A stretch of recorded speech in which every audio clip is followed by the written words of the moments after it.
All of these guys were first ballot Hall of Famers. Mahomes is going to be a first ballot Hall of Famer. But look at Donald McNabb, Jeff Garcia, played very well in this system, went to Pro Bowls, won playoff games. Jimmy G, problem is he can't stay healthy, and he makes dumb decisions, which leads to turnover. That is the problem. And also, Matt Ryan. Matt Ryan had his greatest season, won the MVP, went to the Super Bowl, and was a bad sack away from possibly winning the Super Bowl, Skip. So this offense, no matter, if you can be mobile, if you can move just enough, because the thing with this offense, Skip, is that the quarterback needs to be able to be mobile, because they're going to put you on the move a lot. If you look at Mahomes, even Mahomes, they'll roll the pocket, and he's able to get out of harm's way. The problem is with Jimmy G, Skip, is that for whatever reasons, he can't stay healthy. If you look at him in New England, he was supposed to start the first 4 games, and he got hurt. Lasted 2. His first year in San Francisco, get ACL. Plays the whole season, they get to the Super Bowl. This year, he's been in and out of the lineups. So it's hard to get consistency calling plays when the guy that you want to call play for, Skip, is in and out of the lineup. So for me, I do believe this is probably his last year in San Francisco. The lion's share of the money that they gave him has already been paid. So they're under no obligation to maintain him. So for me, Skip, all things, Matt Ryan might be in play again, because Arthur Blank says, Mr. Blank, says that the new coach and the new general manager will determine who stays and who goes. So if Matt Ryan becomes available, he's going to San Francisco.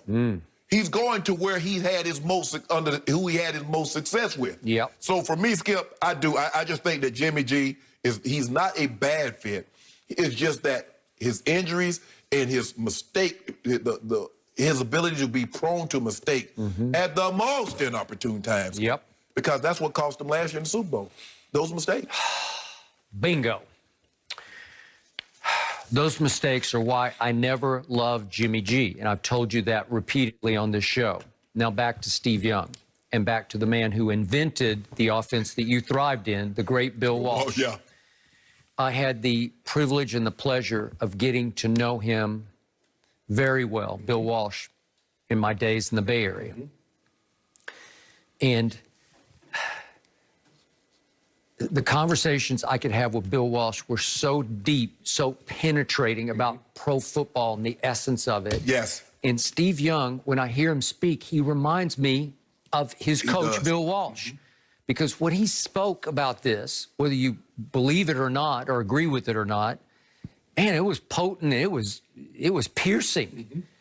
And he just flat out, Steve Young just laid it right out on the table for all to see. And he said that he has to find, Kyle has to find a quarterback that he can trust and be expansive with rather than just protect. You can't go into putting a game plan together thinking, I can't do that. I got to protect him. I can do this with him, but I can't do that. Maybe with a Matt Ryan, you just say, all bets are off. I got the whole playbook here. Skip, it's hard to put a game plan in says if we don't rush for 150 to 200 yards, we can't win. We can't win. And listen, in my days of covering pro football, I'm not sure I've ever seen a better run game coordinator than Kyle Shanahan. Oh, no. Just run game. It's spectacular. It is so creative. I have to sit and watch my offense every Sunday. Here's Zeke, running up the middle. He got that from his dad. He did. From Mike. I know, because it's just, you want to talk about bells and whistles in a good way? You want to talk about smoke and mirrors? It's like, boom. In every offense, you look at the running game with Denver, you look at Houston, you look at Washington, you look at San Francisco. Now, Bobby Turner, who's a running back coach, who was Mike's first running back coach when he came to 1995. He gets those guys, Skip. You get one cut. All that dance in the backfield, if you notice, the 49ers, it doesn't matter who they put in there. It was the same thing in Denver. We went from from TD to Alandis Gary to Clinton Portis to Mike Anderson. It didn't Tatum Bell. It didn't matter. True. You get one cut, you get downhill. That's what they teach in San Francisco. You get one cut, all that dancing and going left and then cutting back. No, we don't dance here. We're going to get you to the line of scrimmage. and then you do the rest. And if you get Terrell Davis in there, you're going to win a Super Bowl. You better believe it. Right? You better believe, yes. Okay, so why do I not love Jimmy G? He reminds me too much of the guy you love in Philly. He's got some, you call him walk it to him, I call him give it to him wins. Jimmy G can be a little thick-headed like Carson can be. Just a little, I don't want to go rock-headed, but it's just like all of a sudden you kind of go cross-eyed like Wentz did against my Cowboys the other night. There were 2 or 3 times like, what are you doing? Thank you, Carson, but what are you thinking? Oh, so now he's Jimmy Giveaway, huh? Well, he's got that gene in him. He's got that, what I call the haywire gene. He does. Where they both have big talent. Carson Wentz he's big, strapping young man. Jimmy's got strength. He's got a big arm. He is highly capable of lighting you up. And we've seen games like that game he played last year at New Orleans. That was big time. Yes. Okay, can he sustain that? No, he can't. Wildly inconsistent. And to your point, man, he just keeps getting hurt, and it seems to kind of get worse and worse. Yes. Well, that won't work. No.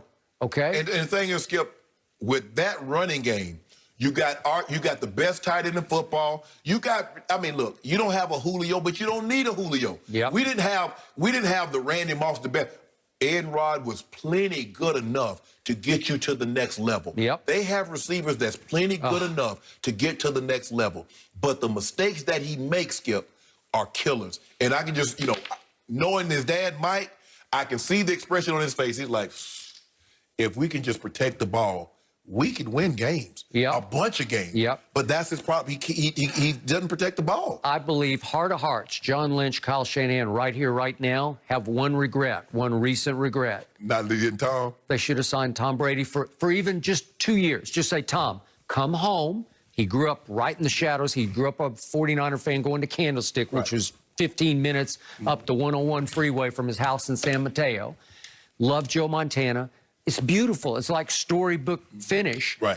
Put him into this offense for 2 years, one for sure this year. Wouldn't he be a little better? You just have a better shot.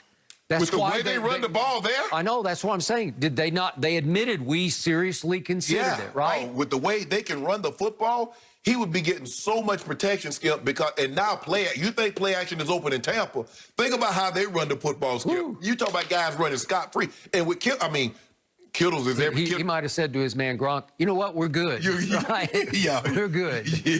With Kittle, man.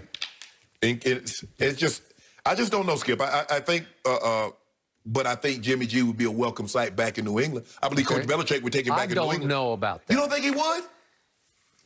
I know he texts him congratulations after various games. Bill is nobody's fool, and after he watches this from a distance, do you think he really would buy all in that I can go forward and win a Super Bowl with this guy, as hot and cold as he can be? Well, the thing is, look, I think the thing is you're not going to have to give up anything, because I think they're going to release Jimmy G, Skip. I really do, especially if somebody becomes available, a decent core. Matt Ryan becomes available, Dak's available. Oh, I'm moving on from Jimmy G for one of those guys? Even Dak coming off the injury that he suffered, I'm moving on. I hear you, okay? Which is why Belichick's having enough problems as it is. Would he want to bet his ranch on Jimmy G going forward for the next 4 or 5 years? I don't know about the next 4 or 5, Skip, but let me tell you what Coach Belichick's going to have. He's going to have the second most cap money to spend next to Indy. And the cap possibly is going down. So you're going to be able to get some of these guys on pennies on the dollar. There's the guys thinking they're going to get $100 million contract. That's not going to happen, Skip. So he's saying I can be a buyer in a situation, and maybe they revisit the situation with Stephon Gilmore. Stephon Gilmore's going to raise, Skip. He's not going to want to play 1 year on with, because what they did is that they moved some of the money from next year up to this year. So actually, next year's contract going to be lower than what he's making this year. He's not going to be happy. So there's a possibility they revisit that, and maybe they get a draft pick for.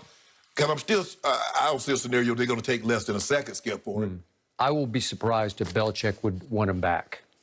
He gave him away for a 2 out of spite because he got his wrist slapped and told he could not elevate Jimmy G going forward to the starting Skip, quarterback. you know how something like you sell a car, you're like, okay.